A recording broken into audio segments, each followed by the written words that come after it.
me. I'm Laura Stapleton. I am a member of the Accountability and Implementation Board of the state of Maryland, and I drew the very long straw, lucky to be chair of this outcomes work group. And we're kicking off today. I'm going to start with just introducing myself and why I applied to be on the board. And I'm going to be asking each of the work group members as well to just let us know why you have applied to serve on this work group. So first of all, Laura Stapleton. I'm currently the chair of the Human Development and Quantitative Methodology Department at the University of Maryland, but had spent a bit of time working on the Maryland Longitudinal Data System. Data use is passionate and dear to me, or I'm passionate, and it's very important to me that data are used appropriately, and data can be very powerful. So that's why I wanted to join this board, and I have an eighth grader who I want to make sure has the best education possible. And I want to next introduce Joe Manko, who's also a member of the Accountability and Implementation Board. Joe? Hey, everyone.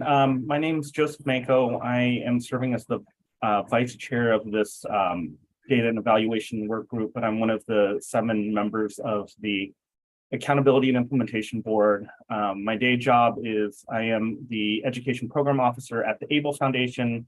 And then prior to that, I worked with Baltimore City Schools for 18 years as a teacher, and then 10 years as an elementary school principal. I'm super passionate about education across the state, and I believe the blueprint can be very transformative. And just excited to be part of the solution and trying to work to ensure that there are exceptional outcomes for students and learners across the state. Thank you, Joe. So next, I'm going to just ask each of the work group members to just give you your name and your place of employment, or what you're currently doing, and just why you're interested in serving on this work group. I'm going to call your name based on alphabetical by last name, because that's how I have it. But and also, please let us know how to pronounce your name, because if I mess up, correct me as soon as possible. Keisha Addison. Keisha. Good afternoon, everyone. Keisha Addison, I'm the director in the Office of Shared Accountability for Montgomery County Public Schools. And so essentially, it's a lot of what we do is around the reporting of data and accountability systems in our district. So my interest in this work group is really, we develop our own local accountability metrics to complement state and metrics. And so this was a perfect place for me to kind of ensure that in the know and helping support the district with their knowledge around it as well. Thank you. Kind of expertise we need. And Michael Cohen. Hi, nice to meet you, Laura. So I'm semi-retired. I right now work at the Centerpoint Education Solutions, which is a small nonprofit that's focused on instructional and assessment issues. But before I semi-retired, I actually worked. I spent 17 years as the president of Achieve, which is an organization that played a pretty critical role in the idea of college and career readiness and the Common Core standards and a variety of other things like that. That's been an area of passion for me. Earlier in my career, I started out leading a research program at the federal level, trying to figure out why some schools were a whole lot more effective than others, despite the fact that they were all serving low-income students.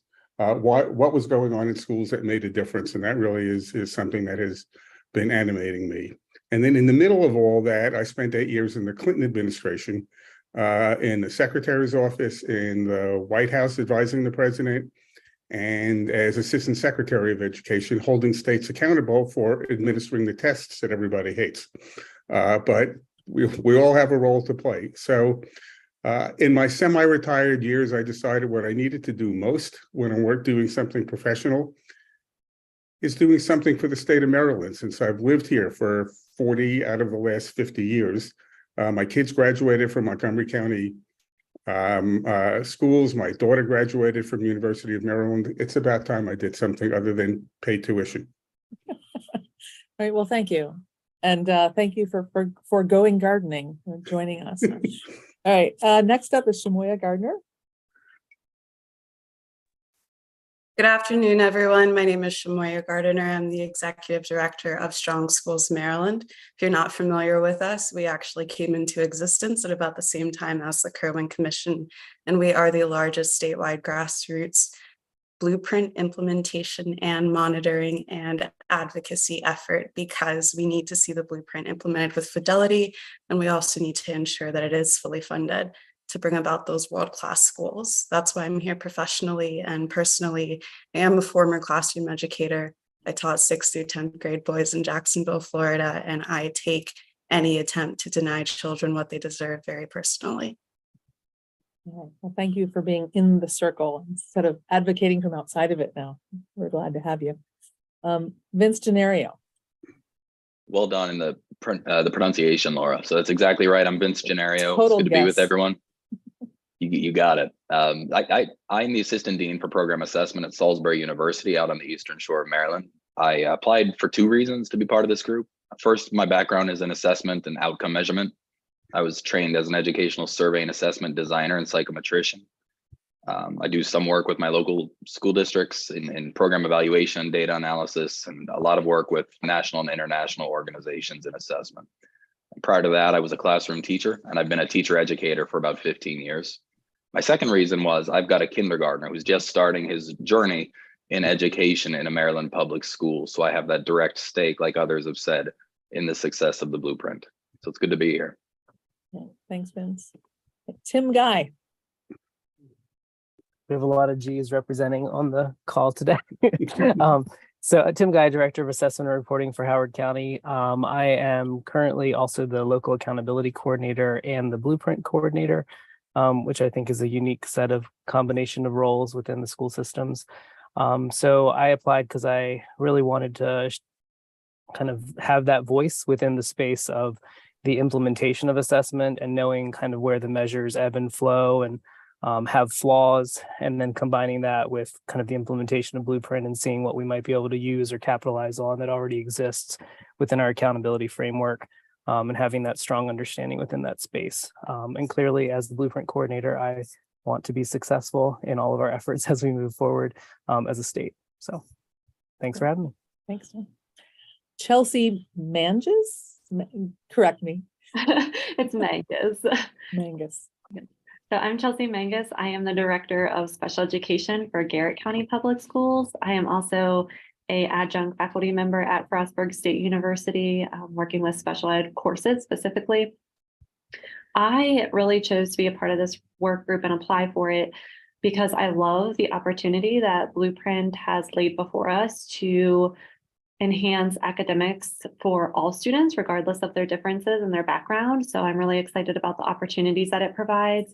But I also wanted to be part of the outcome work group specifically because it emphasizes that we can't do the same thing, or we can't just do a couple things different, that we really have to transform and redesign the way we do things. And so as part of this work group, I'm hoping that we'll really look at those outcomes and how we're doing that to make sure that we're implementing best practices. Thanks. Gilda Martinez Alba. Hello, I'm Gilda, the Assistant Dean over at Towson University in the College of Education. And I do a lot of work on initiatives related to multilingual learners and helping with recruitment and retention of underrepresented students into teaching. And I also work on everything pretty much related to diversity, equity, and inclusion, all with measurable outcomes, of course. But the reason I came is because the Blueprint has so much to offer, as was mentioned before. And in particular, I was looking at, like the full day pre-K, the wellness focus, and the wraparound services. So I see so much promise here, and I'd be interested in helping to see it through. Thank you. And Queen Nwafor. So I'm going to give you 2 ways to pronounce my last name. I'm Okay. Nigerian American, so I'm going to give you the easy way. So Queen Nwafor is what I say. The correct pronunciation is Queen Nwafor, but Queen Nwafor will work. Okay. Yeah.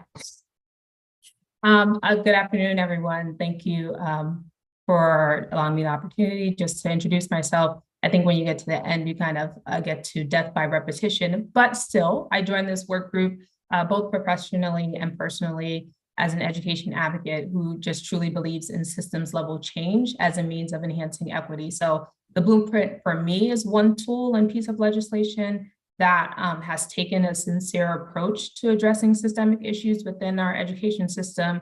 And I think the work group gives me and all of us an opportunity to go even further by allowing us to have direct involvement in this work. So I'm just really excited to be able to shape and think about, both qualitative and quantitative ways that we're going to measure success, to be able to take an equity-centered approach and also to bring teacher voice into the perspective. I did not share, I'm one of the education policy specialists at the Maryland State Education Association, so MSEA. And so again, just this once in a generation opportunity to redefine education is why I'm excited to be here. Thanks, Jean.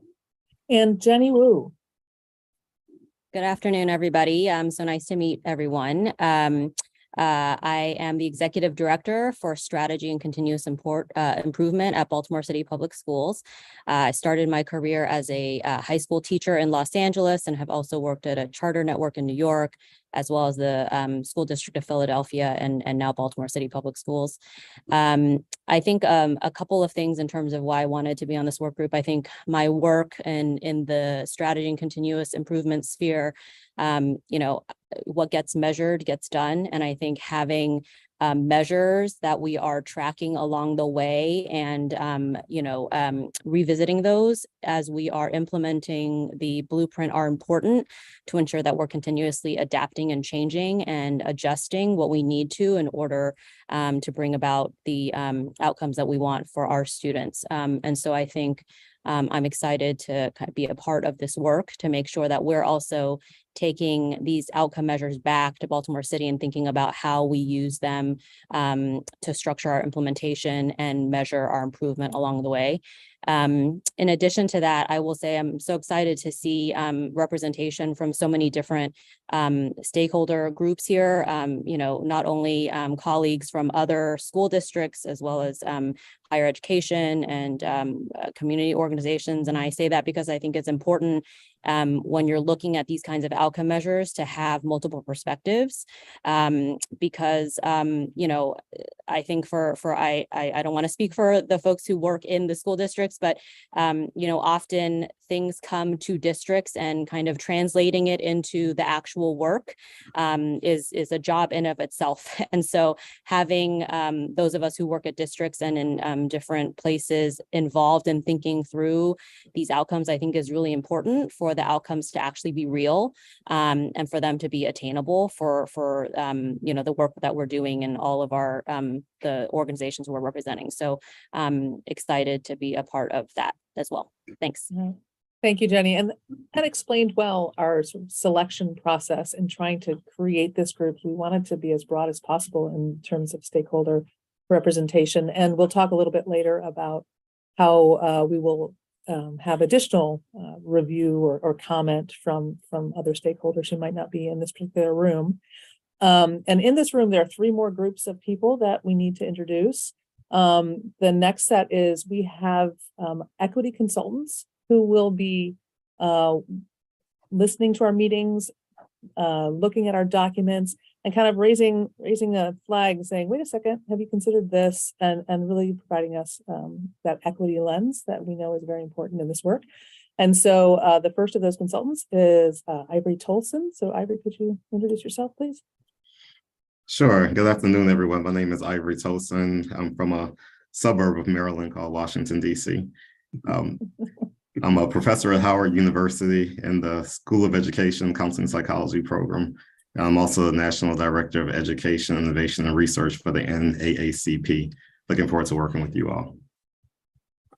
Thank you, Ivory. And Natasha McClendon. Hello, everyone. I'm Natasha McClendon. I'm a senior researcher at UNCF, United Negro College Fund, in the Frederick D. Patterson Research Institute. And I spent 4 years up in Maryland when I was a student at AU and worked full-time at American University. So I do have some familiarity with the area and the educational landscape, but I'm really looking forward to working with everyone here. Great. Thank you, Natasha. So we have two more sets, and this next set is, we're calling them ex officio members of the work group, because these are people who have their hands dirty in all of the Maryland data and know what we already have, and will be very helpful voices to have in the room to let us know about data possibilities, data improbabilities, and that sort of thing. So I'm going to call out their names based on who I see in the list here. So I'm going to go with Angela Henneberger. Good afternoon, everyone. I am Angie Henneberger. I am on the faculty at the University of Maryland School of Social Work, and I am here in my capacity as the research director of the Maryland Longitudinal Data System Center, which the MLDS is a linked administrative data system linked across public sectors. Thank you. And Ann Kellogg. Hi, Ann Kellogg. I'm here in my capacity as the Director of Reporting Services for the Maryland Longitudinal Data System Center, as well as in my capacity as the Maryland Higher Education Commission Liaison, where I work with all of MHEC's data collections. This has been really nice because MLDS has handed it off to MLDS, and now the next on my list is Barbara Schmertz. So Barbara. Hi, Barbara Schmertz. I'm the Director of Research and Policy Analysis for the Maryland Higher Education Commission. And I too work with MHEC's data regularly. And yes, I'm here to help discuss the post-secondary data collections and what is the potential as we advance this work. Thank you, Barbara. Nice to see you. And next up, a totally different agency, Molly Abend. Hi, I am Molly Abend. I am the Data Management Coordinator for the MLDS Center, and I'm also a shared resource with the Center and MSDE, Maryland State Department of Education. So I will be here to support and provide K-12 subject matter expertise and talk about the data that we collect. And I'm also a fourth generation Baltimorean and proud lover of the Maryland flag. How can you not? Next up, Ross Goldstein. Hello, I'm Ross Goldstein. I'm the Executive Director of the MLDS Center, and I'm happy to have this opportunity and get to work with Laura again. So that's great. And I am looking for, I think I hit all of the ex officio, but I may be wrong. Molly, you're the only one from MSDE? Yes, at least 50% of myself. Yes. I think that Chandra Hazlett and Matt Duque, but they're not here today, but I think they might be joining us later, but they are also ex officio members from MSD. All right, thank you. When they join, we'll take a break and introduce them. And so we'll now go to our last group, which are the fabulous staff of the Accountability and Implementation Board, and who will be doing a lot of work on this project. And since Emma just talked, Emma, I'm going to introduce, or I'll have you introduce yourself, and then can you pass it on to the next staff member? Hi, everyone. Nice to meet you. If I haven't had the chance to connect with you yet, my name is Emma Pellerin, and I am the Implementation Plan Director for the Accountability and Implementation Board staff. And I'll pass it to Rachel Amstutz. Hi there, Rachel Amstutz. I'm the Operations and Policy Director here at the AIB, and excited to join you and very appreciative of your time and collaboration on this. It's such an important part of getting the blueprint right.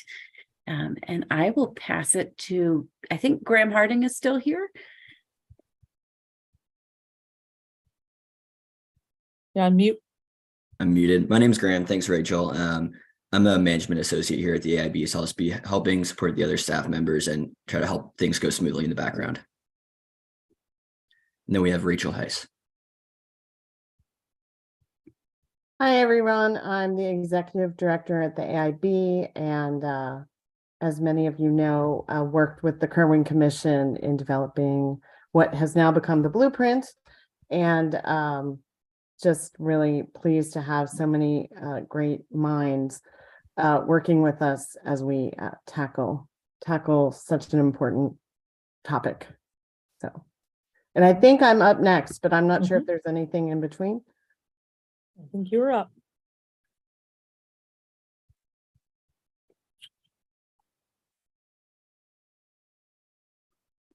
Great, thank you. So I know you're all familiar with the blueprint.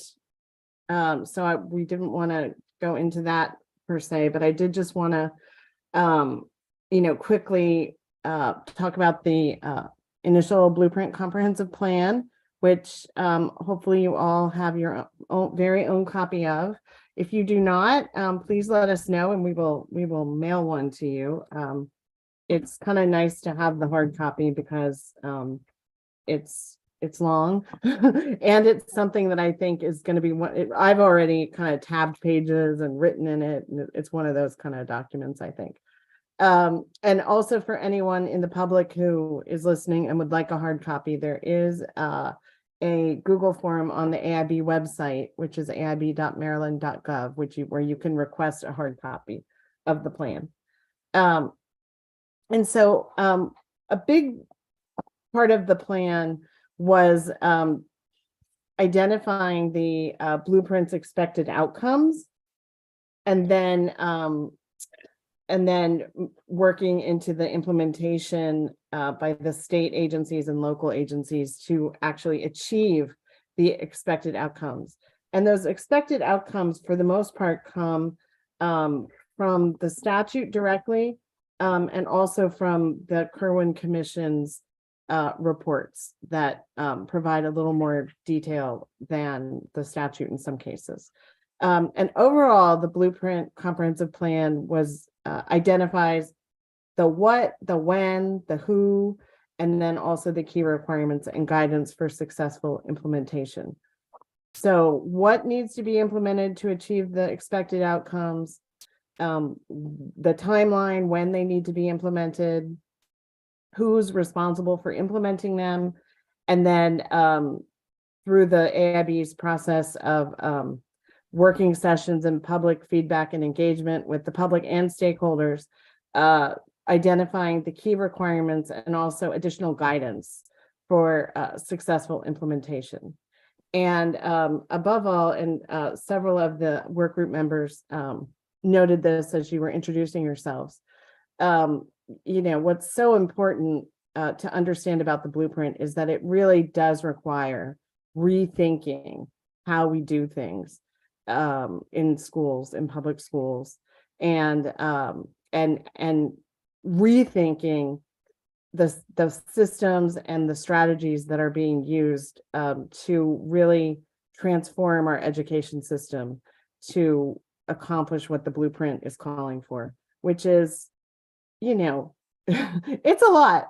And so I think as we're embarking on this, and I know the LEAs, the school systems have been thinking about this since the blueprint passed, and probably even before it originally passed in 2020. But of course, we've had, a pandemic and other things in between. And so it really is, it's a challenge, but it's also, as they say, an opportunity, a great opportunity. Can you go to the next slide, please? So we wanted to sort of try to put into a visual sort of the theory, for lack of a better word, that the blueprint represents. And essentially, there are the 5 pillars, and in the circle there is sort of the overall blueprint goal, which is that all Maryland students leave high school globally competitive and prepared for success in post-secondary education, work, and life. So we want our students to be well prepared for the future, and to participate in the workforce and in society. And then sort of in order to achieve that, we've got our 5 pillars. And pillar 3, which covers college and career readiness, is really the pillar that is sort of, and it's been referred to by the AIB and also I think the state superintendent as the North Star of the blueprint. And so this is really focused on making sure that we have the instructional systems and interventions and strategies in place so that every student is able to become college and career ready while they're still in high school, and ideally by the end of 10th grade, so that they can pursue other what we call post CCR pathways while they're still in high school, and get a leg up on whatever their goals are for post-secondary, whether it's education, training, or going straight into work. And so pillar 3 is sort of really defines the ultimate. We've got to achieve pillar 3's goal in order to achieve the blueprint's goal. And the other pillars are really supporting pillar 3 ultimately. And you can see we've got pillars 1, 2, and 4 sort of feeding into pillar 3.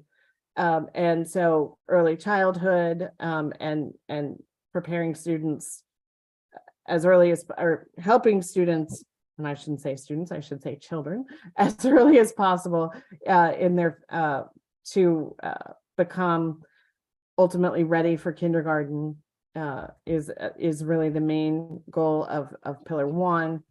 Having high quality and diverse teachers and school leaders encompasses a whole lot, and that includes both the teacher preparation side and making sure we have a pipeline of high quality and diverse teachers and school leaders, both on the sort of the teacher prep recruitment side, and then on the retention side, which is all about making sure that we are that educators are being treated as professionals, that they have professional career pathways, that there are incentives to remain in the classroom, and so all of those things are key to, again, supporting college and career readiness instructional systems and interventions, because school's only as good as the teachers and leaders are, for sure.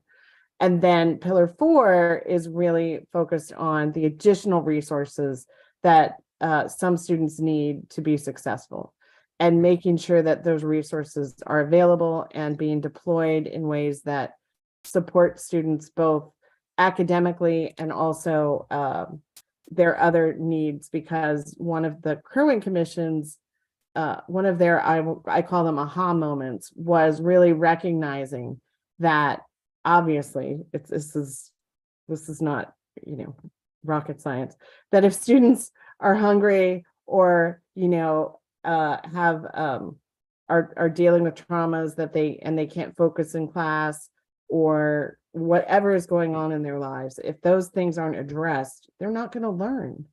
But it is, Maryland is really on the front edge of acknowledging that as something that the schools are being asked to address, and putting the resources in the schools to be able to address them.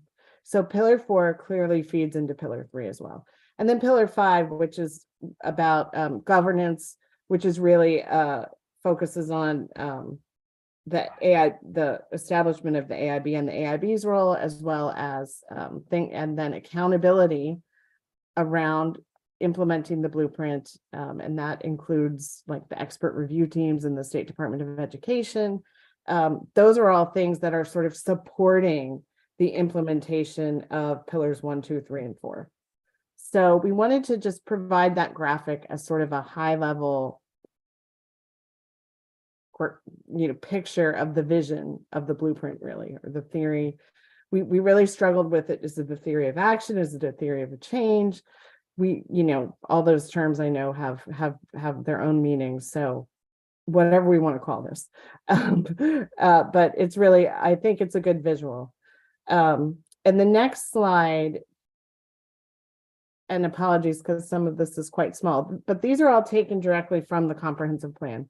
These are the expected outcomes of the blueprint overall and each of the pillars.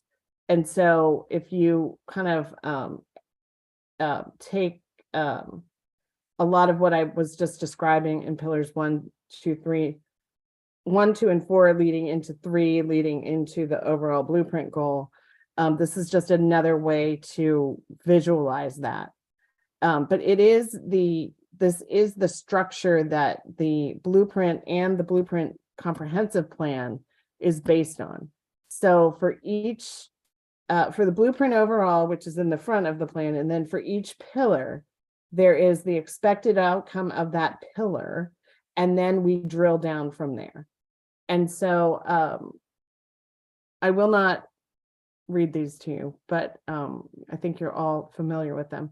So then if we could go to the next slide, Emma, this is sort of that the structure of both the blueprint and the comprehensive plan as it relates specifically to the work that you all are going to be doing related to outcome measures, metrics, and targets. And so for each pillar, there are expected outcomes, and then each pillar has objectives, and those objectives each have expected outcomes.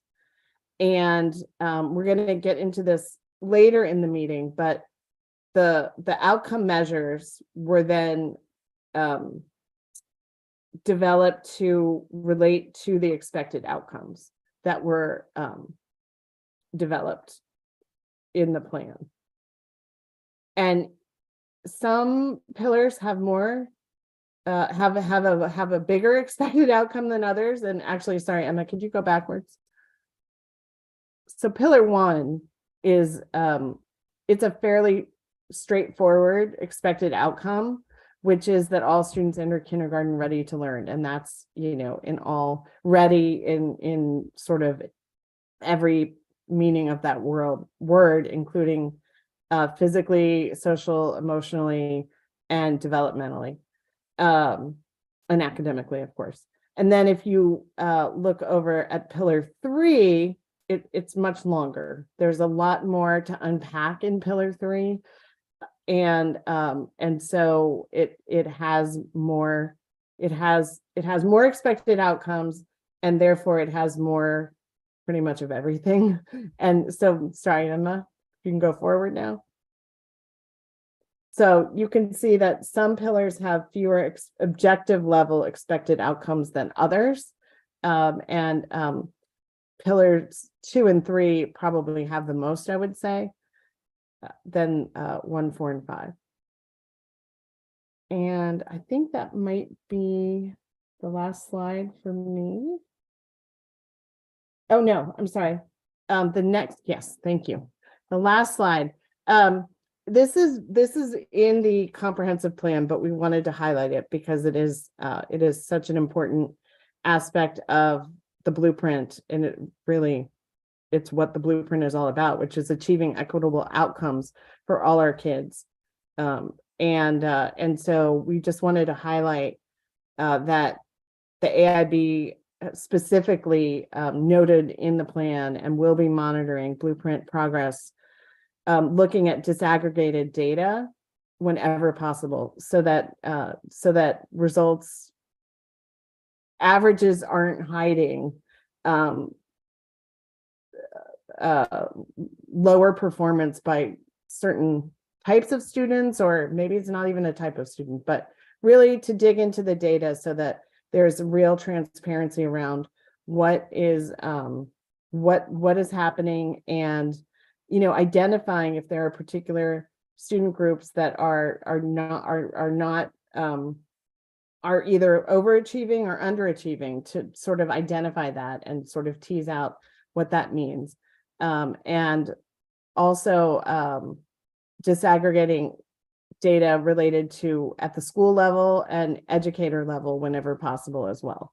So that's a commitment that the AIB has made, and it's actually also stated in the statute. So this is something that is part of the blueprint. And we wanted to ask our equity consultants if they wanted to add anything here as we're thinking about equity and starting this work. Sure.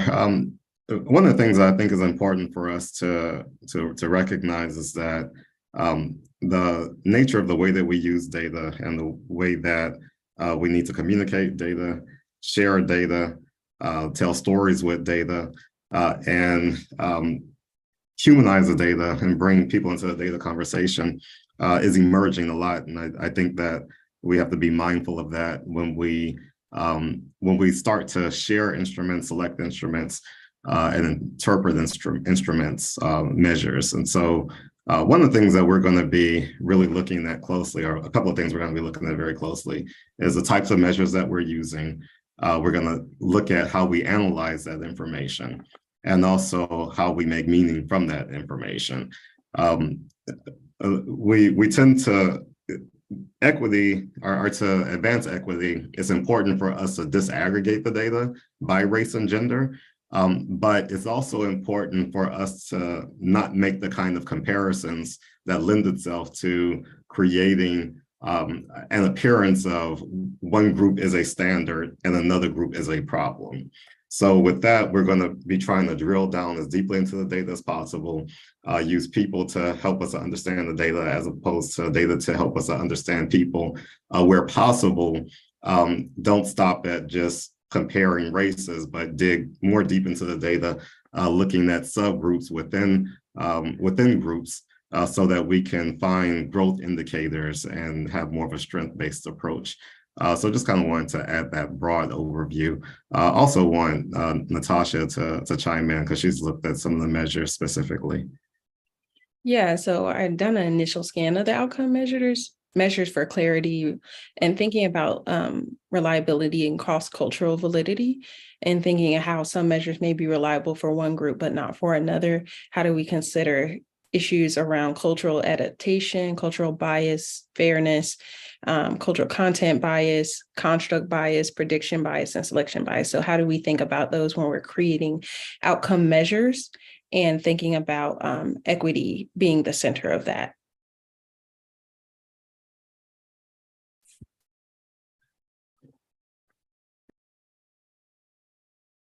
Great.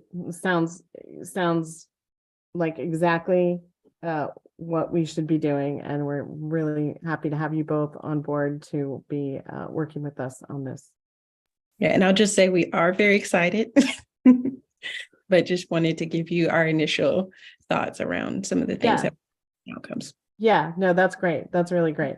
And well, and some of everyone's homework for the next 2 weeks will be related to those issues that you just raised.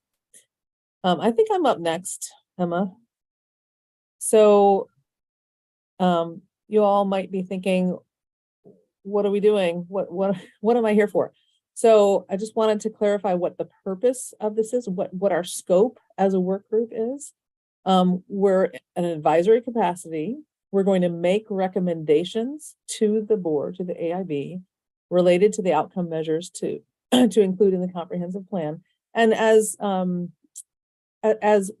Rachel already said, outcome measures are in this initial plan, but they really need refinement.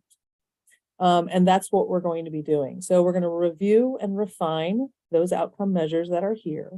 And when I say outcome measures, for me, who's from a psychometric assessment world, I'm considering that a construct. There's this construct that we're interested in. And then that second thing is to identify appropriate metrics or identify the operationalization of that construct and what data sources could be used for those measures. And they don't have to be pre-existing data sources. We should not be thinking in a box of we are limited to only things we already have measured. We really should think about what, I'm not promising that we're going to spend a whole lot of money and try to measure these things, but we shouldn't limit ourselves to thinking about the data that are already in hand. And then once we've done those things, we're going to review any baseline data we have for these metrics, any that are pre-existing. And we are going to propose targets at the state level, and where appropriate, some sort of method, algorithm, parameters to set local level targets, because some LEAs might be at a very different place than other LEAs and where they are on those metrics. Okay. So I want to pause for a second here. Wait, yeah. Do you all have questions kind of about the big assignment?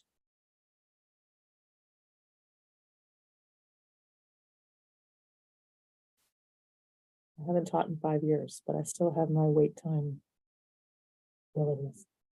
This feels clear to me, Dr. Stapleton. Okay. Thank you. And please feel free to call me Laura. All right, we'll go to the next slide.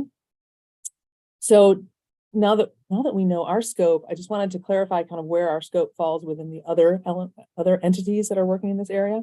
So on the left side where it says work group, those are all the things that were listed on the prior slide. The AIB, this Accountability Implementation Board, has the responsibilities of identifying those expected outcomes from legislation and from the Curling Commission report. We have the jurisdiction, the AIB, to suggest legislative changes. So one of our roles is to identify those areas where things are not working and legislative change might be necessary. We also review and either approve or disapprove state and local implementation plans, and those are being submitted next month starting tomorrow. And I've bolded these next ones because these are related to the work of our work group. The board will adopt, or they will discuss the recommendations that come out of this work group and hopefully adopt what we suggest in terms of measures, metrics, and targets on those. The board will then use those measures and targets to monitor progress in implementing the blueprint policies. And I think this next bullet is really important. Assess the actual versus expected impact of blueprint policies on student outcomes. It is very possible that this kind of theory of change is faulty.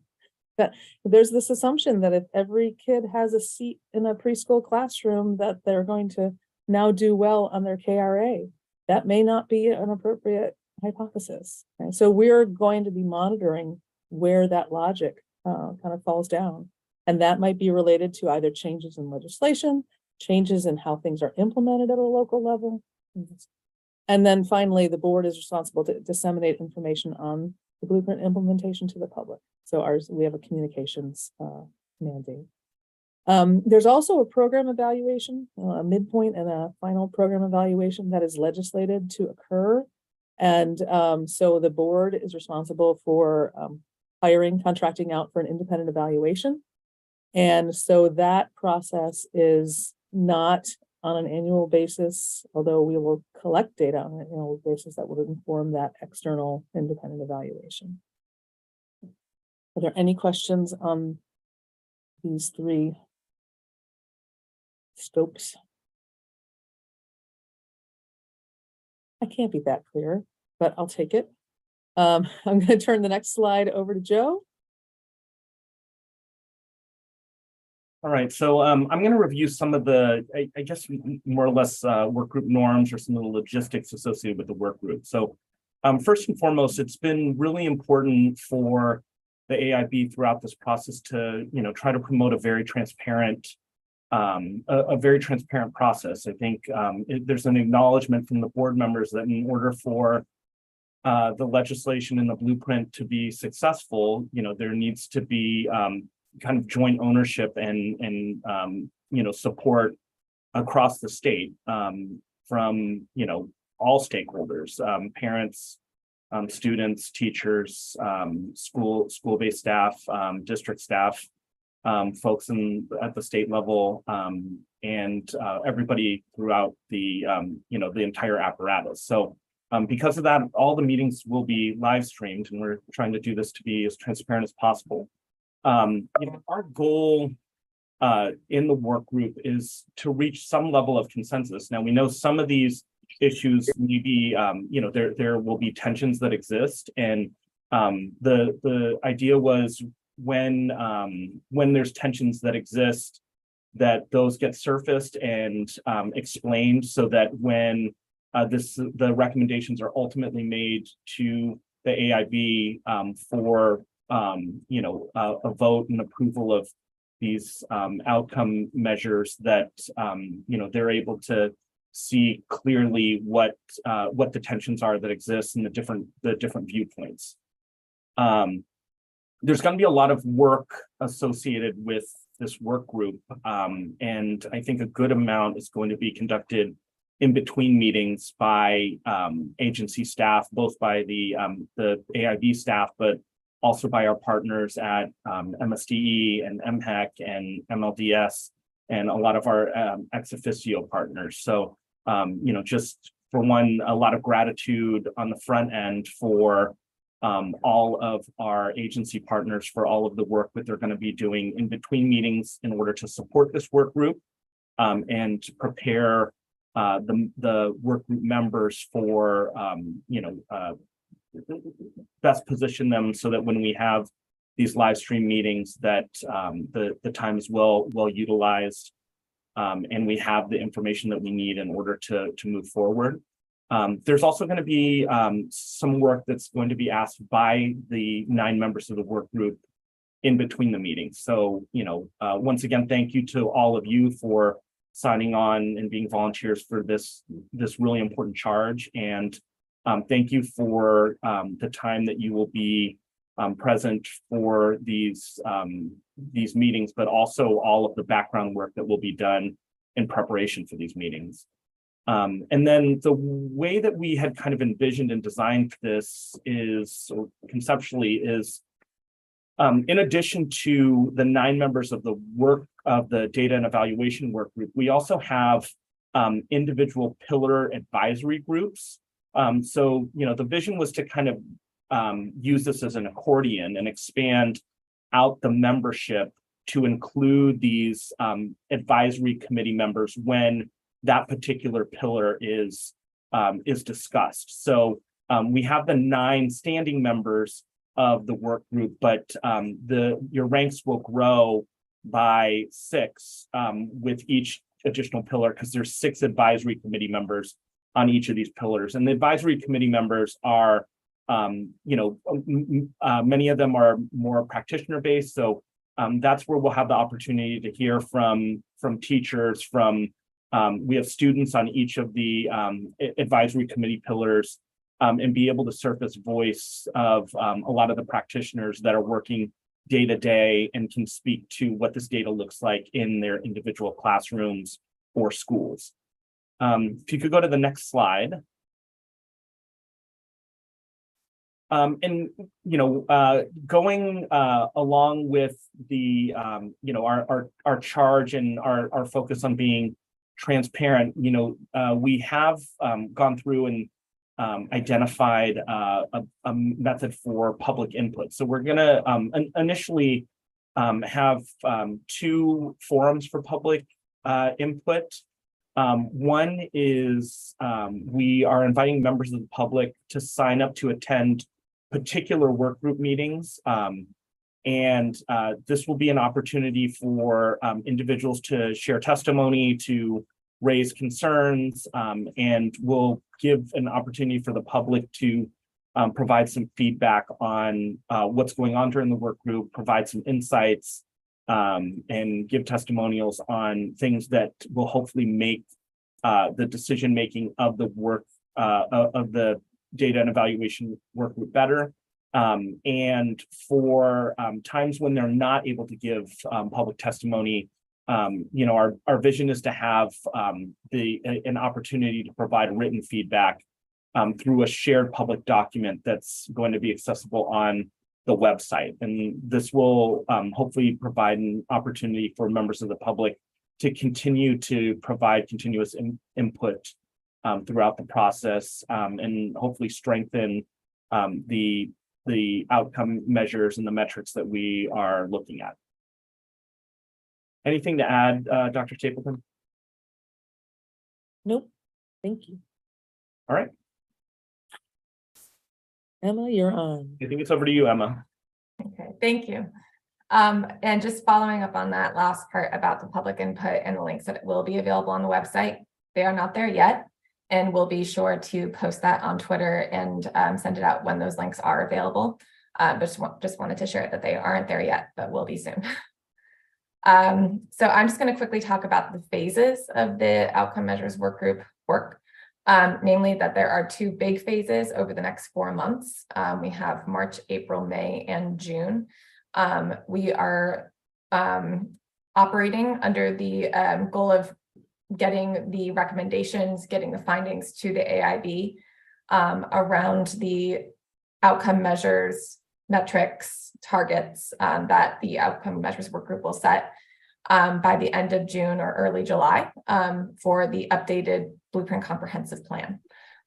So that means that phase one of the work, there's going to be a lot to do over the next 4 months, but we want to first work on reviewing and refining the outcome measures that are already identified in the initial Blueprint Comprehensive Implementation Plan, identifying appropriate metrics and data sources to be used for these measures, and reviewing baseline data for the identified metrics in phase one.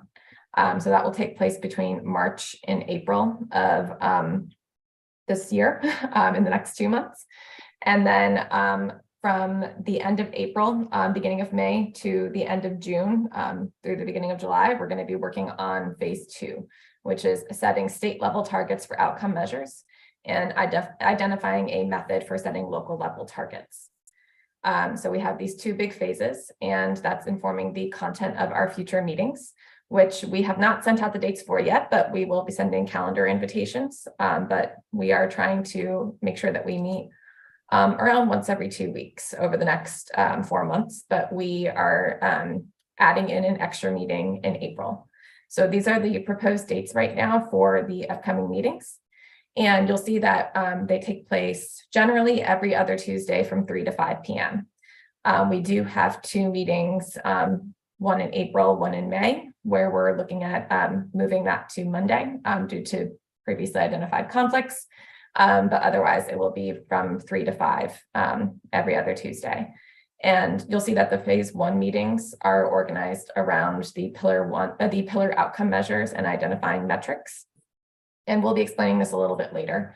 But our next meeting is scheduled for Tuesday, March 14th.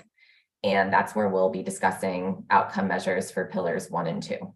And so that informs the homework, quote unquote, that we'll all be doing between now and the next meeting.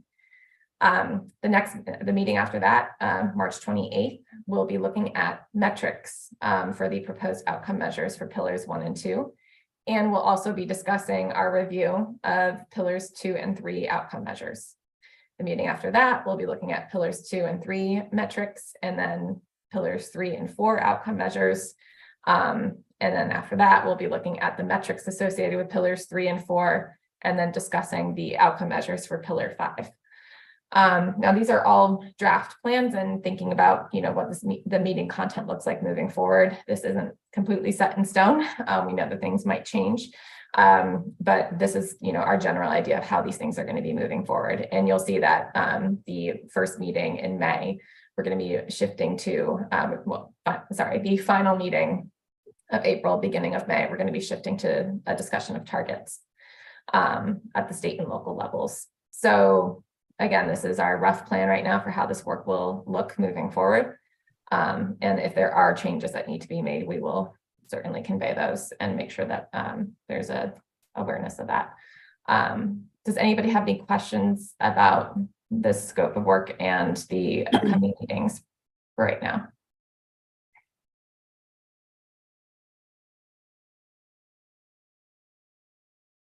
Okay, I thought we would have some questions. Compliant group so far. Yeah. Okay, well, we will be sending out calendar invitations. Michael, did you have a question? Oh, yeah. It looks like searching. Wait, you're muted. I can't see everybody talking, so if there's anybody, yeah, please feel free to hop in. You're still muted. Nope, you're still muted, Michael. Okay. Graham, is there a way to unmute Michael? Just ask him to unmute, but unfortunately I can't unmute you myself. I think I just unmuted myself. There we now. go. Is that You right? did it. Excellent. Good, thank you. So I have a quick question, I think.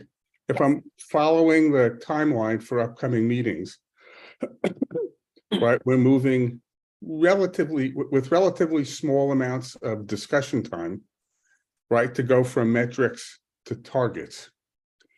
Someplace in your opening comments, Lori, you said, well, we may not have all the measures exactly right here. I'm trying to imagine, how do you get in this kind of timeline to a reasonable consideration of what other metrics or measures might be, so that you can have a clue as to how to set targets.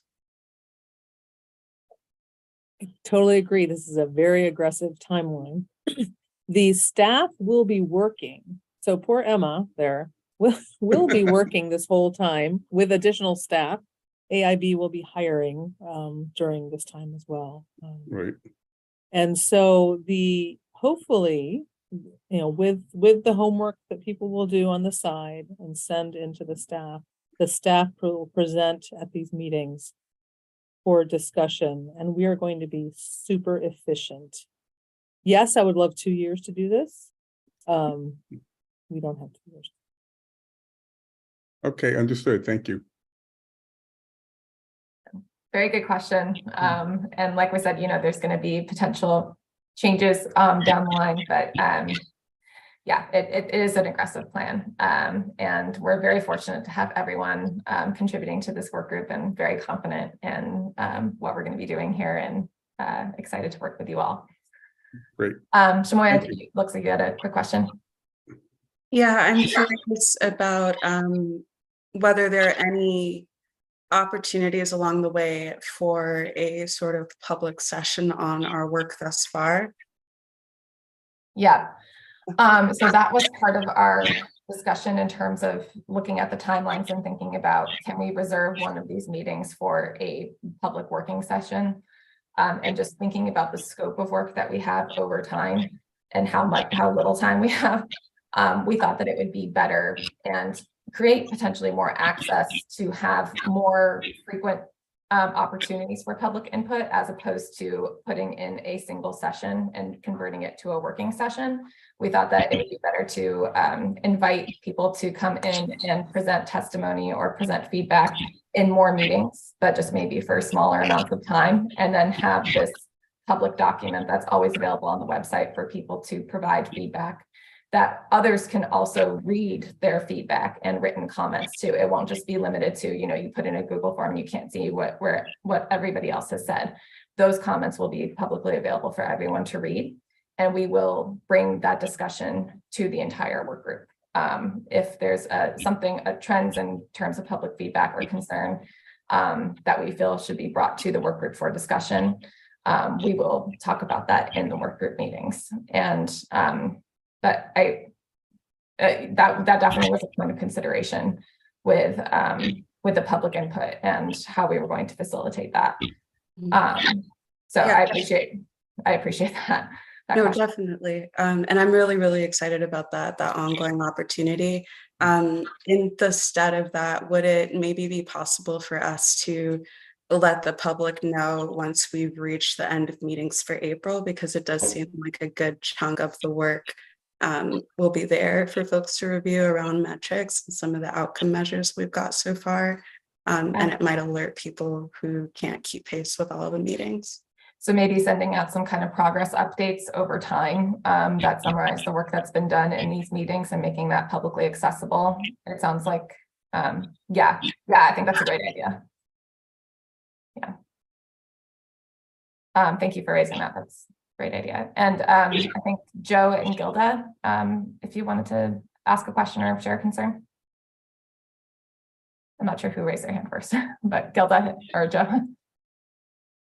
Do you want to go first, Gilda? No, go ahead. You had your hand up first. Okay. No, I think really more for like clarity of the public, because I think these terms are going to be very important. Can you go through and articulate what differentiates an outcome measure from a metric from a target? Since I think those three terms are critical for understanding. Yeah, absolutely. So I actually have a slide coming up that differentiates between an expected outcome and an outcome measure.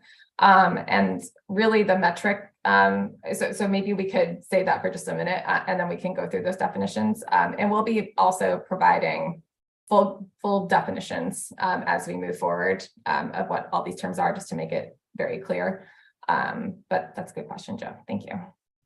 Got it. Thanks.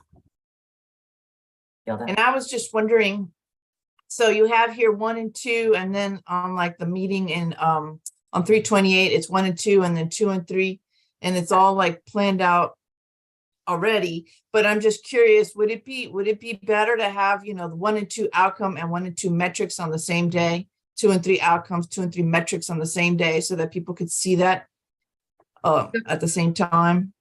We were going to do that, and then that was a consideration that was brought up was what if there are new outcome measures proposed by the group, and that was something that was discussed in a public meeting. We wouldn't necessarily in that meeting be able to research all of the potential metrics or identify what metrics could be used to operationalize those outcome measures in the meeting itself. And so taking a week or 2 weeks in between the meetings for staff to convene, for members of the outcome measures work group, if there's suggestions to review or look at, and identifying those metrics in between would probably be a more efficient approach. But we were, just because there are those potential new measures that might be proposed in the meeting. That was the reason that we broke it up this way, but that was our original intention, Gilda, so that's a good thought. Makes sense. No, it makes sense. Thank you. And just to clarify for the pillars 1 and 2, you'll see that 2 is broken up into a couple of meetings as well as 3. They're long pillars. There's a lot of stuff associated with it. So that's why we're breaking it up, but I'll make sure that it's super clear which measures we're reviewing. Again, this is coming later at the end of the meeting. We previously sent a spreadsheet with all of the outcome measures in there to you guys. We're going to send another one. We're going to send up new updated ones. And this will help you to you're going to have some questions and considerations for those outcome measures within that spreadsheet. So we'll make sure that those assignments are clear in terms of what outcome measures you should be looking at from each pillar. Any other questions before we move on? Okay. All right, I'm going to go on to the next slide. Okay, and this is getting at what Joe was saying in terms of providing definitions. And we have very clear definitions of the expected outcome and outcome measure, or what was taken from the Blueprint Comprehensive Plan. So this is actually in the glossary of the Blueprint Comprehensive Plan, as well as I think on page 14 of the comprehensive plan. I'm starting to memorize all the page numbers. But yeah, if you want to take a look really quickly here, here's the plan, and it's on page 14 of it. You'll see that there are expected outcomes and outcome measures at the blueprint level, the pillar level, and the objective level. But essentially, the expected outcome at the blueprint, pillar, or objective level is what we expect to see for all students, educators, and or schools at full implementation of that particular objective, pillar, or for the entire blueprint. And so we have the blueprint expected outcome, and I can actually go back to the slide here and just show you this original graphic.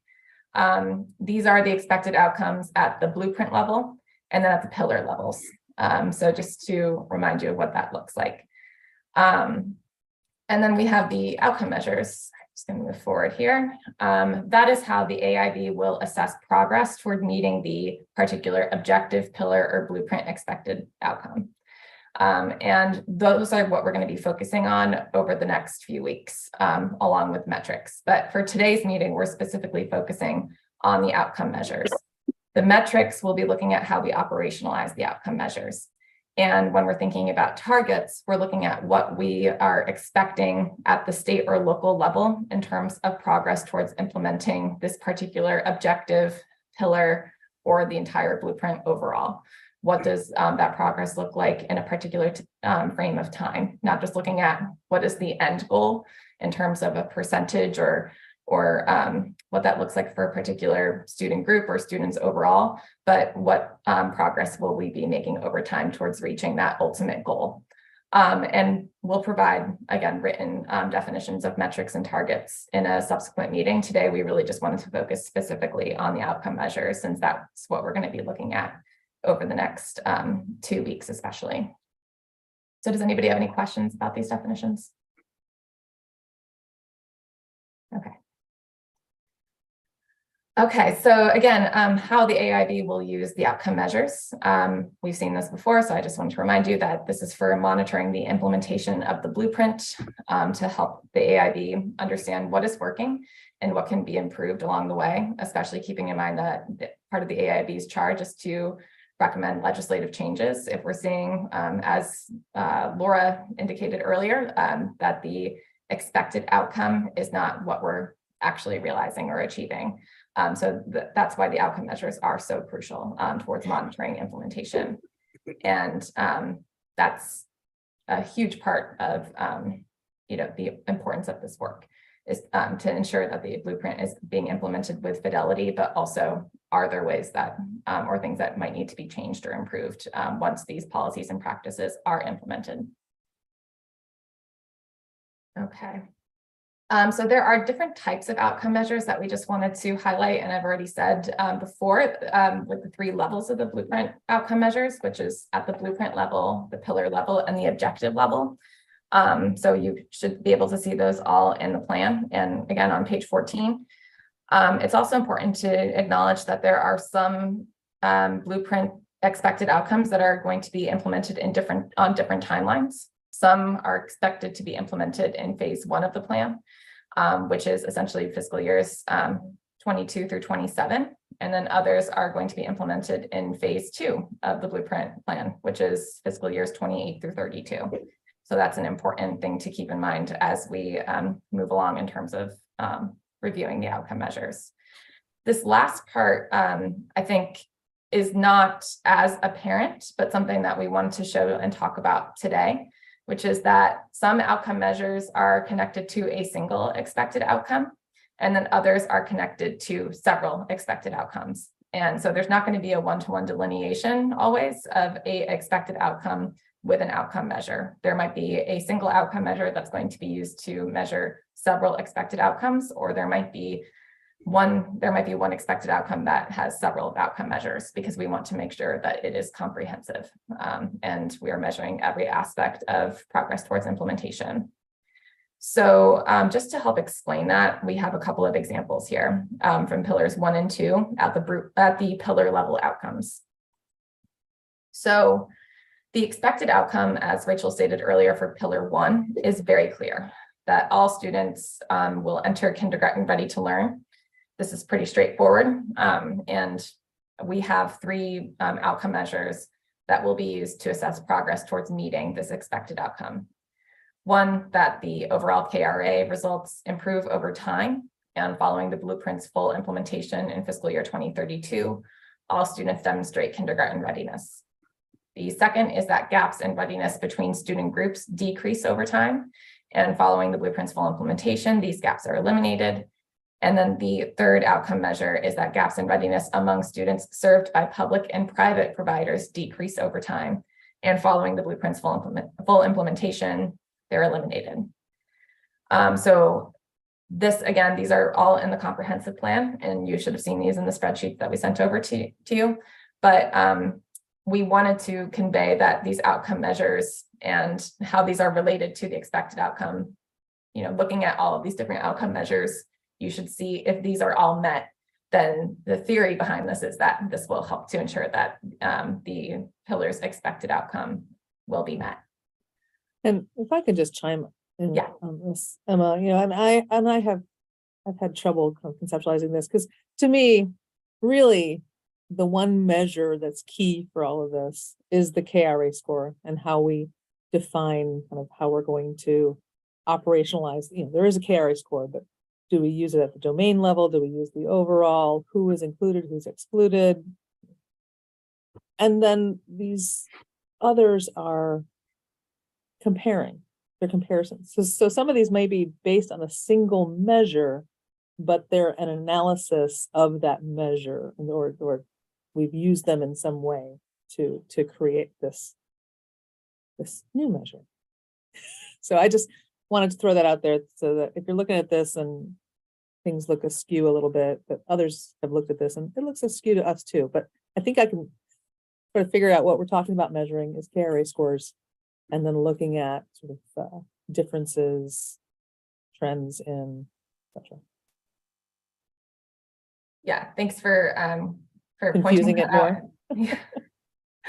Well, and I think that comments or questions about how all of these map back and the clarity of it, that's part of the refining process. And are there things that we should be considering that haven't been considered, or is there a clear relationship as well too, and what can we do to refine these so that this relationship is clearer. That is something that we're looking forward to the work group to doing. Dr. McClendon, did you have a question? Oh, I think you were actually kind of answering it as you finished that sentence. But I was wondering for examples like overall kindergarten readiness assessments, if there are some aspects of that could be called into question, would that be something that we tackle in the metrics more than the outcome measure? That is a good question. I think that the way that we're structuring the review process, and that we're going to talk about in just a second, might answer your question. Do you mind if we pause on that? And then if your question isn't answered, we can go back to that, Dr. McClendon. Is that all right? Yes. Okay, great. Thank you. Joe, did you have a comment?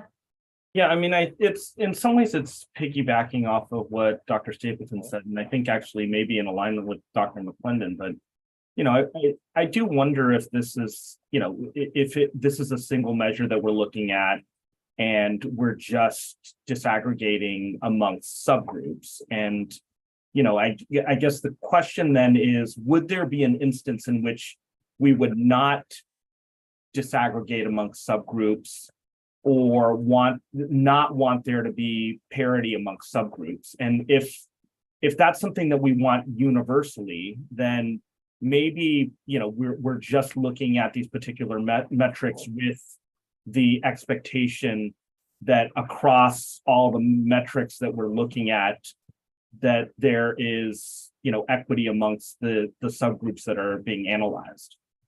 So thinking about it, like in terms of, do we need to articulate the disaggregated goals or like the disaggregated outcome measures, or is it sufficient to just have the single outcome measure and have a assumption built in that of course there's gaps that are eliminated? Because if there's if universally we want gaps to be eliminated, whether it be amongst public and private providers, across races, across genders, then maybe that's just embedded universally in what we're looking at. And this really is just one I guess one metric that we're looking at, with the understanding that there will be equity across all of the subgroups. And maybe the subgroups change for, like this would be an instance in which the public and private would be unique to this particular metric, but that the subgroups that are important for us to track for each of these metrics are delineated. Yeah. I've just added a lot more confusion. No. I think that you're raising something that needs to be discussed by the work group, and a piece of feedback that we could, Laura, did you want to? Yeah. I just for clarity. So the legislation requires that we review all outcomes across specific student groups. So I think that that's a given. And so I do think that, Joe, you're right, that we should just plan on that being the case across all of our outcome measures. But I do think that there will be some instances where a special comparison is required, like in this case with the public and private providers, and we need to specify that. But I think Rachel Heiss also wanted to correct something I said. No, not correct, but for some reason, I can't find the place to raise my hand. So I was raising it. I'm sorry. The old-fashioned way. I don't know where it went, but I can't find it. I really was just going to echo what you just said, Laura, and just add that I think where it may also come into play is when we think about target setting, and where there may be, after analyzing the data and looking at the data, we might need to be setting different targets for different groups and subgroups of students, so that we can achieve the overall goal. And there might need to be, greater emphasis on improving the outcomes for certain groups of students than all students that require different strategies. So that's where I think of it coming into play, is more the target setting. And also, and I absolutely, we're disaggregating everywhere. Hopefully everyone knows that now, but in the process of writing the comprehensive plan, that was sort of, it kept coming up that we weren't being clear that we were going to be doing that. So that is why, for clarification, that's why you're going to see in the outcome measures a real, we were very proactively trying to show the intent to look at the disaggregated data in different ways. I was gonna say that last part too, Rachel, because just going back to what the drafting process looked like. Rachel, is there anything else you wanted to touch on? I know that Keisha has a question. No, that's it. Thanks. Okay, great. Keisha? Sure, thanks. I think one of the things, and I recognize the expected outcome and the outcome measures, but one of the things I think about are the inequities at the beginning that impact the ability for all student groups to meet the expected outcome or the outcome measures, right? So, and I've recognized some of this may be out of scope of our work group, but there's an opportunity gap as we think about access to public and private pre-K programming, because that's what is going to drive the ability for students to meet these outcomes. So that's just, I keep thinking about that as we are working toward this, and where is our opportunity to elevate that aspect? Because in an effort to reduce gaps, we have to ensure that everyone has the same opportunity going into kindergarten. Can I jump in here? Keisha, that's absolutely right. And what I had wanted to do in this process was basically have a logic model for every one of these activities. So we would have inputs in the first column, and then the activity that has been mandated by the implementation, by the blueprint, the short-term outputs, and then the longer-term outcomes. So for example, with the pillar 1, some of the activities that are supposed to happen are the increase in Judy centers and Patty centers. And so we could easily measure then number of slots that are now available, and then have KRA scores later on down the road. But we need to find out, like, what are the inputs that were supposed to be happening initially in order to even put folks in a good standing to attend, have access to early childcare. So I think that we should, as a work group, as things come up that are an input, we should write them down, because they're going to be an important part of the evaluation process. When we find out, yeah, we did these things, but nothing happened, well, we can point back to those inputs that weren't explicitly part of this blueprint. So I'm going to have I see other hands up, but I just want to add it to that so under each pillar are various objectives that support achieving the pillar expected outcome. So one of the objectives is expanding pre-K slots to low-income 3 and 4-year-olds. And then another objective is expanding pre-K to all 4-year-olds. And as Laura mentioned, expanding Judy centers. And so there are a series of objectives under each pillar that also have outcome measures that sort of, I think, get at least some of what, Keisha, you're talking about. But I think the other piece of it is a step, once the measures are solidified and metrics are selected, like getting the baseline data to see where we're at versus where we're trying to get to for all students and different groups of students. I think Tim Guy's hand. I think Tim. Yes. Yeah, I think Tim and then Dr. McClendon. Hi, I know that this is just an example and we're not really focused on this is like getting through this today. But I did want to mention, like, just as an example of where definitions really matter, like in that third outcome measure to the right, where we say public and private providers, like a private provider, when we're talking about a blueprint private provider, that's someone who's actually meeting the criteria of a high quality program. And that's going to be different than our private providers that we're talking about that might be not coming into Blueprint as and serving public school system students with the income eligible students. And so that group of students is going to be different, and that quality of program may be not reflective of overall performance. And so like, I think we have to piece apart like some of those definitions as well as we start to look at those measures and what we might be requesting. And what we might actually be having districts as we like identify prior care and things like that. Those things are not necessarily always in alignment with the way that Blueprint might be structured. But that is the way we're going to want to look at the data, because we're going to want to look at our private providers that we're bringing along versus our private providers that are not coming along with the Blueprint requirements. And those are different data sets and could be reflective of places where we know where we need to go next, as opposed to what we're kind of currently working on. And so those definitions are really critical as to what data we're looking at and how we're looking at it over time, or we're going to kind of have a flawed viewpoint on the word private provider, for instance. And that's going to be in every one of these places.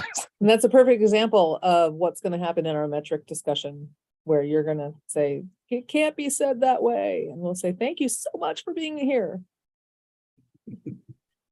Yes, thank you, Tim. And we also, that's part of what we're hoping to get in terms of the between meeting work and reflection on the metrics and what those considerations might be. So you're thinking ahead exactly to where we're going to be, what we're going to be talking about in a couple of minutes. So thank you. Dr. McClendon? Yeah, and so I don't know if I'm jumping ahead as well, but I just wanted to lift up that for KRAs, I have done those, given those assessments, but also been on data teams that recognize some of the gaps in cultural content bias of those assessments.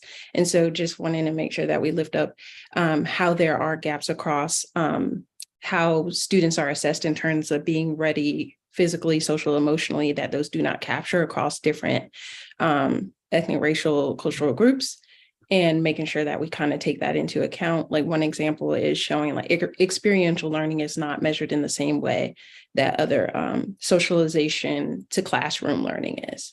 And so you're going to miss some of the preparedness that might actually be an indicator for their success that is not captured by that assessment.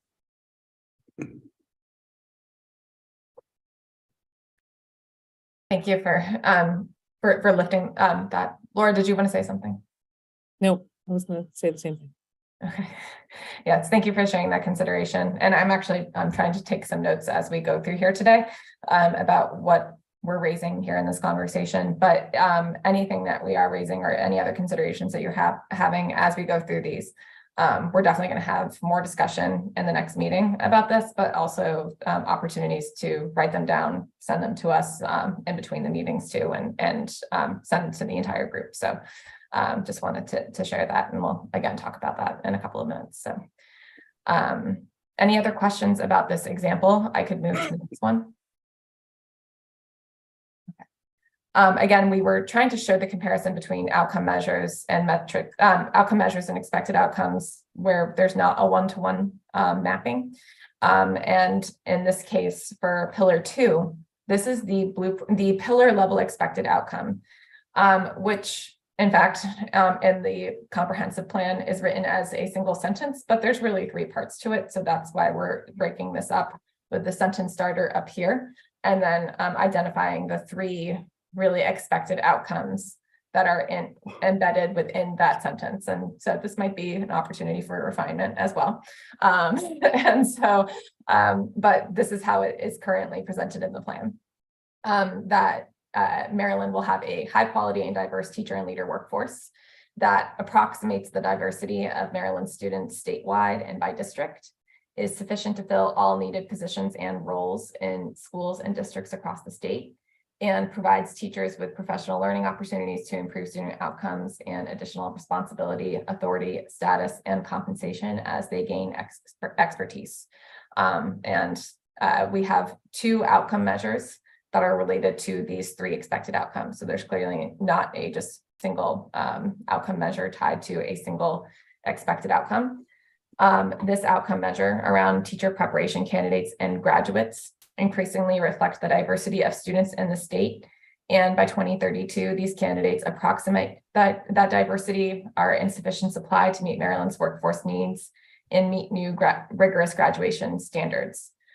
This is a single outcome measure as it's currently written, but it relates to two expected outcomes, one around diversity and the other around the size of the workforce and ability to fill all needs, especially considering what those differences will look like and how the teacher workforce and leader workforce will evolve as the blueprint currently articulates it. The second outcome measure around retention rate and professional learning, or that retention rates of teachers and leaders will improve. And they will get significantly higher, especially in the first 5 years of teaching. We measured that back to looking at professional learning and providing teachers with professional learning opportunities to improve student outcomes and additional responsibility, authority, status, and compensation. And we also recognize that there's an assumption that some of these outcome measures, you could say, or make an argument or connection and say, well, this outcome measure is also related to this expected outcome in this way. So we acknowledge that there's going to be some connections that you could make between an outcome measure and an expected outcome that we might not have explicitly articulated, but we're really trying to find the ones that have the most impact on a particular expected outcome when we're thinking about those connections and mapping back an outcome measure to an expected outcome. So that's an assumption that we will be operating with as we move through this process, that some outcome measures will potentially be tangentially related to an expected outcome, but we might not map it back to that expected outcome necessarily when we're reviewing the effectiveness of these outcome measures. So we just want to share that as well. Shamoya, did you have a question? Yeah, I'm wondering if what I'm about to highlight is exactly what you were just discussing. So when we look at the second outcome measure, it talks about the retention of teachers and leaders, but it doesn't specify that we increase retention amongst underrepresented racial groups. And I don't know that we can necessarily tie both the outcome measures together because the first one is just focused on the candidates and not retention. So does that fit into what you were just discussing, or would that be something that we would want to address? So the other thing is that these are not all the outcome measures that are part of that pillar level expected outcome and outcome measures. I just took two of them.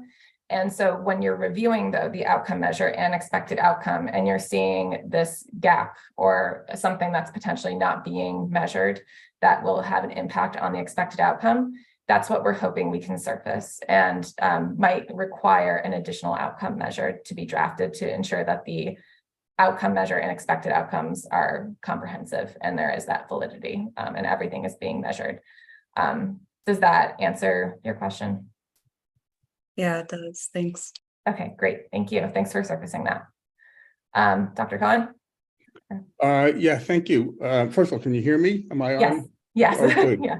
So I'm not sure how clearly I can articulate this, but one of the things that I've been thinking about as I've been listening to the conversation is how you use the outcomes in one pillar to account for progress or lack thereof in other pillars. So this is could be an example of that, right? In the college and career readiness pillar, right, there are outcomes in there that basically have to do with kids learning more math and English. More kids mastering those skills. Well, my hunch is the retention of teachers who are highly qualified is going to have a lot to do with that. That it seems to be quite implicit, if not explicit, in the entire blueprint. Are you thinking about how to define these measures? So the outcome measures here about retention of teachers, for example, you could also think of it as an opportunity to learn metric, that if the system hasn't hired and retained highly qualified teachers, some kids are not going to have had the appropriate opportunities to learn, and that will account for at least some shortfall of meeting the outcomes where that occurs. Have you thought about how to put those together, or is that part of what we should be figuring out? I think that what you're articulating is really going back to, again, that theoretical visual that Rachel was showing at the beginning, right? With the 3 pillars, which includes pillar 2. So that, that in terms of teacher retention feeding into pillar 3, which is, the really the core and foundation, I think, of the blueprint. I think we are operating under that theory and understanding those connections as we approach this work. But I don't think we have explicitly started talking about what that will look like in terms of tying metrics or outcome measures from one pillar to another quite yet. But I think that that's going to be part of the stepping back and looking at the blueprint level outcomes when we have that meeting towards the end of April. Where we're going to be looking at the blueprint level goals and expected outcomes, because those are, we've already taken a step back and said, well, these are like all of the pillar level outcomes are affecting this particular outcome and outcome measure at the blueprint level. There, you can't, take those things apart. So I think that conversation will really be, I think that will be directly addressed, I think, in that conversation. But Laura, what do you think? I think we can also draw very explicit, we can maybe remark very explicitly which prior outcomes / pillars we're dependent on for a given pillar. For example, just the diversity of the teacher workforce. If we don't have diversity of the teacher candidates in the teacher ed programs, we're just never going to get to a diverse teacher workforce unless we're bringing folks in from other states at a great rate. So I think that there's some very explicit connections that would probably be good to kind of map. Yeah, and the logic models, as you talked about, Laura, like, and being able to do that. It's an input, yeah. Yeah, it's an input, exactly. I think that's a really good consideration, and just creating more urgency for logic models as we're continuing to talk about this and creating more and more logic models. Yeah. Okay, well, thank you. Yes, thank you. And again, something to, we have lots of things that we're going to be talking about over the next 4 months. So really appreciate that consideration. Okay, so this is the second example. Does anybody have any questions about this one? We're going to be seeing this a lot across the different pillars, especially as we dig in between meetings. If not, I could go on to the protocol, and I'm also just cognizant of the time. I want to make sure we have enough time to get through that and discuss next steps. Okay. All right, so we have actually created a protocol, I guess you could call it, for reviewing the outcome measures. And this is essentially a guide for reviewing the outcome measures and guiding your assessment of the ones that are articulated currently in the comprehensive plan. And of course, that could inspire some additional outcome measures if you're seeing that a particular expected outcome does not have enough outcome measures, or that there's a gap between what's currently articulated and what you would like to see. So our looking forward, and I'm going to switch my screen in a second here to a spreadsheet that shows how we've organized this. But we would like to apply these questions around measurement quality and thinking ahead to metrics to each of the expected outcomes and their associated outcome measures at the pillar and objective levels across the pillars. And we're looking at pillars 1 and 2 for these next 2 weeks. So Laura, did you want to talk a little bit about some of the measurement quality questions that we've identified? Sure. So again, coming from a psychometric background, I'm thinking about construct validity here. And so for any expected outcome, which is specified, which we'll show you in the spreadsheet, is there construct representativeness? Is every aspect of that expected outcome measured by the set of outcome measures that are listed? Have we hit everything? Are there irrelevant sources of variance represented in the outcome measures? So do some measures include information that actually is not needed to measure this thing? And actually it would obstruct our view of how well we're doing on something. And then can this set of outcome measures effectively demonstrate if progress has been made? And then within a set of measures, looking at each outcome measure, could this measure result in any unintended negative consequences? So Natasha, getting back to your comment about the KRA, if there are issues with that assessment, is that a problem? Does the measure potentially exclude specific groups?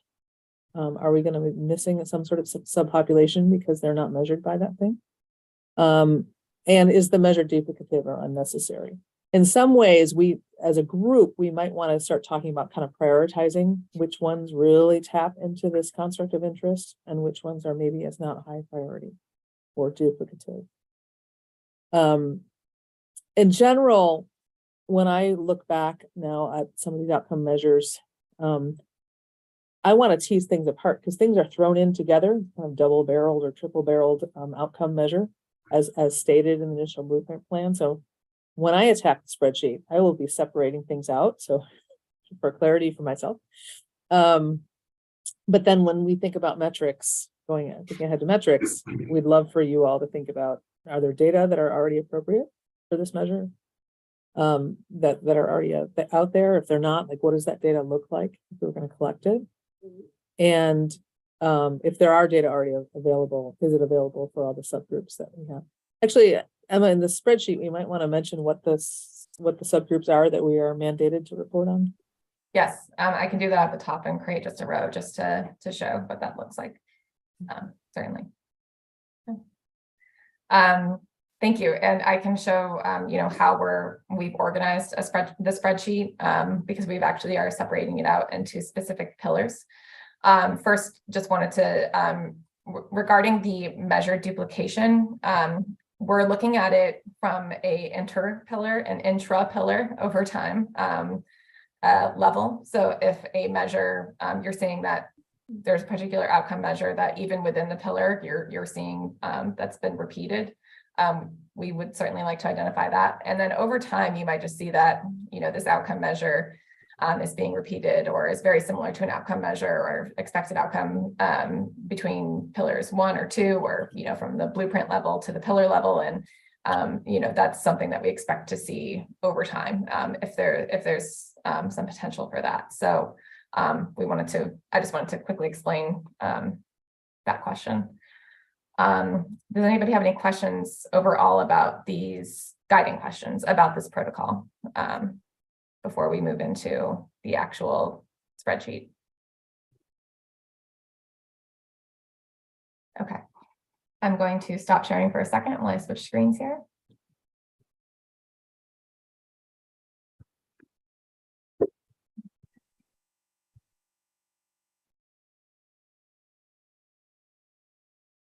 All right, now this is always tricky with regards to sharing screens with Excel spreadsheets, so please bear with me if the sizing is really small. I will try to make sure that we can make it large enough. So I'm going to start off with a smaller screen just so you can see the scope of this, but this is a breakdown of the pillar 1 expected outcomes and outcome measures at the pillar and objective level. So you'll see that we have the questions from the protocol organized here on the right. And then we have the also potential revisions here and the measurement. So I'll just go through each of these columns really quickly just so you can see this, but the actual pillar level objective and the associated expected outcome and outcome measure are to the left of column E. So first,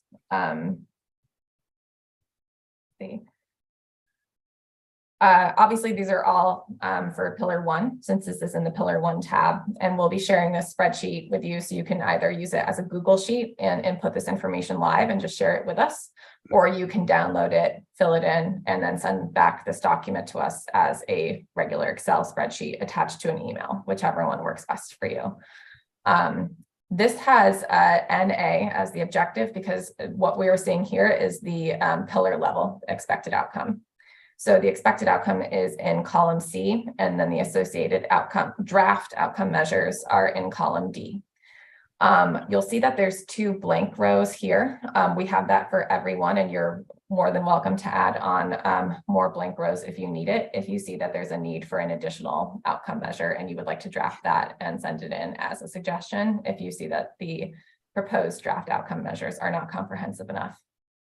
And so, like Laura said, we would like to apply each of these questions, and I think we might be missing one from here, but we have the questions that we're asking at the expected outcome level when we're thinking about the set of outcome measures in columns E and F. And I've merged these cells here just to make it really clear. We're looking at the set of outcome measures related to and how they map back to the full expected outcome. So we're not looking, these questions aren't meant just for these specific outcome measures, they're meant for the full set. But then you do have questions that are specific to a expected, to a single draft outcome measure. So in this case, row 3, we're just asking this question around, could using this outcome measure result in an unintended negative consequence on a specific group that is specific to the outcome measure that's in row 3. And we would ask you to put your response, or if it's just yes, no, you can move on simply. If you do have a consideration or something that you want to bring up, that's where you would describe that potential negative consequence. If it was yes, hopefully you'll share with us your thoughts on why. Yes. It would be very helpful to us. Yes, definitely. Could this measure potentially exclude a specific group or groups? If it's no, move on. If yes, again, if you could share. And then is this outcome measure duplicative or unnecessary? Again, you can say yes and help to explain your answer, or no. And then if you would like to rephrase the outcome measure and propose a new way to articulate it, we would love to see that here in column J. And then thinking ahead, those questions related to data are at the end here in columns K and L. So I'm hoping that this structure shows the way that we're going to be applying some questions. And again, you can pair this and bring this back to the slide deck and that particular slide that Laura was explaining with regards to, you know, what questions should be applied to the full set of outcome measures and which should be applied to just a single outcome measure in terms of evaluating its validity and effectiveness. But we have that for the pillar level outcomes and outcome measures. And then we have that for the objective level outcomes and outcome measures. So as we said before, there's objectives associated with every pillar and pillar expected outcome. And objective 1 for pillar 1 is to expand high quality publicly funded full day pre-K. And there are 4 outcome measures that are associated with this single expected outcome as of right now. So similar to what we're doing with the pillar level expected outcome and outcome measures, we would like for you to just look at this expected outcome and the outcome measures that are being used for this outcome and think about if it is comprehensive enough. Are there things that is every aspect of the expected outcome being measured by this set? Will they effectively demonstrate progress if progress has been made towards the expected outcome?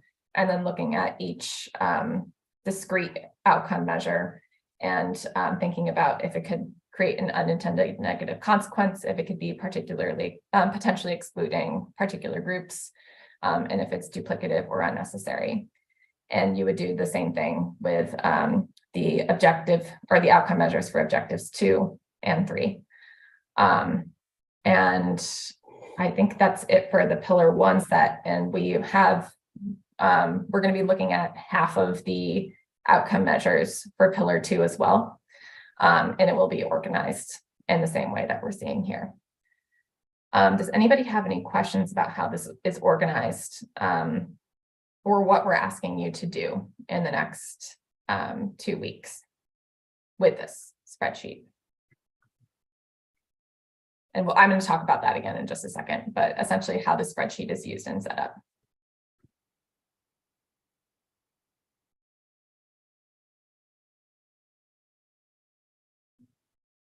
Great. I will go ahead and move on then to the final part of the meeting, which is just to talk about next steps. So our next meeting is on March 14th, Tuesday, March 14th. And that's when we're going to be discussing, as we said earlier, pillars 1 and 2 outcome measures. So we will send this spreadsheet to you with all of the pillar 1 expected outcomes and outcome measures organized into a pillar 1 tab, like we have here. And then half of the pillar 2 expected outcomes and outcome measures in the second tab. We might put all of them, just depending on what people prefer, but we'll make it really clear which ones we're hoping that you can review, or we would like for you to review before the next meeting, because there are quite a lot, and we're not going to be able to get through a full discussion of all of them in all likelihood. So we'll send that to you. You can either use it as a Google Sheet, again, fill it in live and then share that back with us. Or you can use it as an Excel spreadsheet and follow the questions and answer them for each of the objectives and the expected outcomes. And Joe, yes. Yeah, so just to go back, so now that we have this spreadsheet available, just to go back to the question that was surfaced earlier, we're really looking at the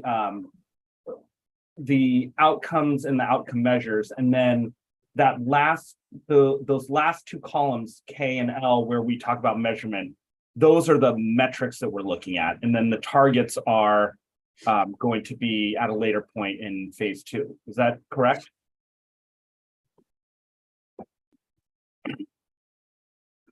Sorry, it's on mute.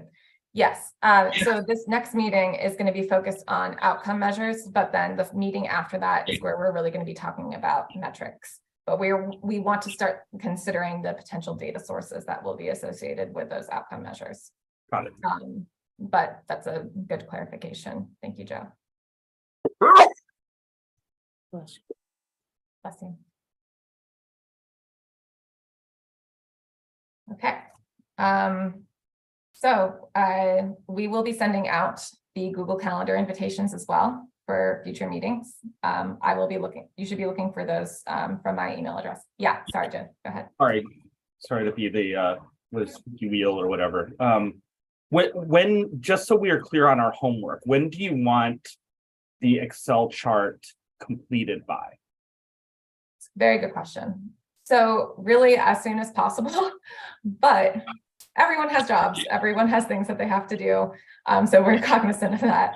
But it's, we will be discussing them at the March 14th meeting.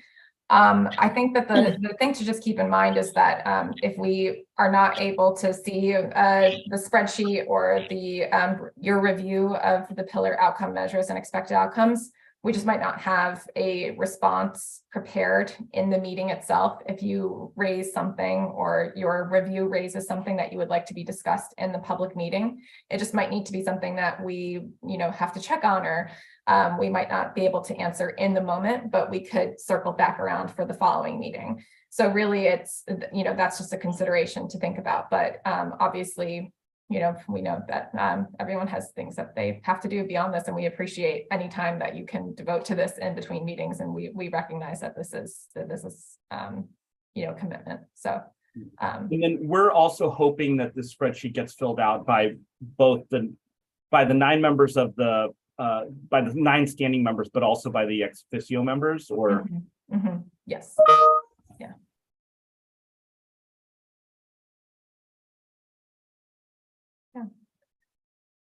So I will be sending out the links through a Google spreadsheet and the actual Excel spreadsheet tomorrow, and the calendar invitations for future meetings as well. So everyone can get started on that as soon as you would like to. But if you have already reviewed the outcome measures and expected outcomes in the full spreadsheet, we appreciate that as well. That is great. So if you have, you've gotten a head start on what we're doing here. And so again, we're going to be talking about the review of pillar 1 and pillar 2 outcome measures at the meeting on the 14th. That is a virtual meeting. It will be live streamed. And if you have questions in the meantime, and I can put this in the chat, but I think that all of you have my email, please feel free to contact me or any AIB staff with questions. If you could send your questions, if you have things that you'd like to ask, you can send it directly to me. You can copy Laura and Joe. Just please feel free to reach out if you have any questions or need any clarifications or have trouble accessing the spreadsheets in particular. And I feel like the last 2 hours we have been talking at you, but hopefully in 2 weeks we'll have it'll be a discussion and less of a lecture. That is the aim for these meetings, that this is a collaborative discussion, and that's the hope, with getting some of this review done before meetings as opposed to during the meetings and sharing of ideas. Okay. I think we're all set here. Does anybody have any questions, anything that the last couple of minutes have brought up?